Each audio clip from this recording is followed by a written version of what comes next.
নির্যাতন শিকার হয়েছে, এই জন্য এখানে আসছি। সোহেল পাশের পরিচিতরা ওই একটা দালাল, আমাদের ৬৬ জনের কাছ থেকে ওই বাইরে যাওয়ার কথা বলে, জর্ডান নেওয়ার কথা বলে আমাদের কাছ থেকে প্রায় ৩ কোটি টাকার মতো হাতে নিয়েছে। তার বাড়ি ঘর কোথায় আমরা জানি না, উনি অনলাইনের মাধ্যমে আমাদের কাছ থেকে টাকা নিছে, একটা অ্যাকাউন্টের মাধ্যমে আমরা ওনার সাথে টাকা লেনদেন করছি। আমি অনেক স্বল্প খরচে লোক নিয়ে, অনলি ২৩,৫০০ টাকা লাগে, ২৩,৫০০ টাকা খরচে উনি নেয়।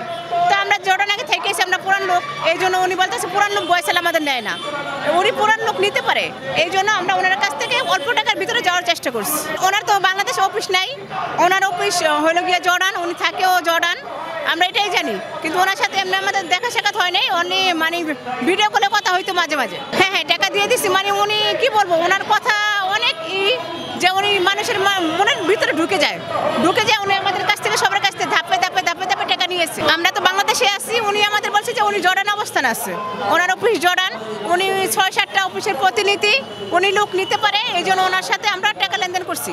জর্ডান থেকে উনি বলছে দেন আমাদের সাথে, আমাকে ২৩,৫০০ টাকা লাগে, ২৩,৫০০ টাকা দিয়ে তোরা আসতে পারিস, ঠিক আছে, ওই কোনো ইন্টারভিউ লাগবে না, কোনো কিছু লাগে না, ডাইরেক্টলি আসা যায়। না, উনি লাস্ট আমাদের ৬ তারিখে একটা ফ্লাইট দেওয়ার কথা ছিল, ৬৬ জন যাত্রী, আমরা সবাই এয়ারপোর্টে গেছি, এয়ারপোর্টে যাওয়ার পরে এখানে আমাদের উনি আর ফ্লাইট দিতে পারে না, অনলি আমরা এখানে যারা ৬৬ জন লোক আছি সবাইকে উনি ব্লক করে দিয়েছে। হ্যাঁ, সেই এয়ারপোর্টে আসার কথা ছিল, এসে ভিসা টিকিট দেওয়ার কথা ছিল আমাদের হাতে, আমরা এখানে ৬৬ জন যাত্রী ছিলাম, এখানে এখন ৬৬ জনই আছি। আমাদের যে পাসপোর্ট আছে ওগুলো একটা এনজিওতে জমা দেওয়ার কথা বলছিল এজেন্সির ভিতরে, ওইখান থেকে আমাদের সবার সাথে কালেক্ট হয়েছে। আমরা উপর মহোদয়ের কাছে আমাদের একটাই দাবি যে এই যে ৬৬ জন লোক আমরা এই প্রতারকের ফাঁদে পরে প্রতারিত হয়ে গেছি, এটা যেন আমরা এটার বিচার চাই, উনি যেন একটা সুস্থ বিচার করে দেয় এবং আমাদের একটা ব্যবস্থা নেয়। আমরা যে গার্মেন্টস কর্মী এখানে যারা আছি সবাই, আমরা ওনাকে টাকা দিতে আমরা সবাই নিঃস্ব হয়ে গেছি। হ্যাঁ, সব ডকুমেন্ট আমাদের কাছে আছে, যত টাকা ওনাদের সাথে লেনদেন করছি সবগুলো ডকুমেন্টে আছে, আমরা একটা অ্যাকাউন্টে লেনদেন করছি আর একটা বিকাশ নাম্বার লেনদেন করছি, সবকিছু আমাদের কাছে আছে। টাকা পয়সা তারা অনলাইনে লেনদেন করি না, টাকা পয়সা অ্যাকাউন্টের মাধ্যমে লেনদেন করছি। কারোর সাথে টিকটকে পরিচয়, কারোর সাথে বন্ধু বান্ধবের সাথে পরিচয়, যেমন আমার উমুক একজন নিচে উমুক আমার নাম্বার দিছে, এরকম।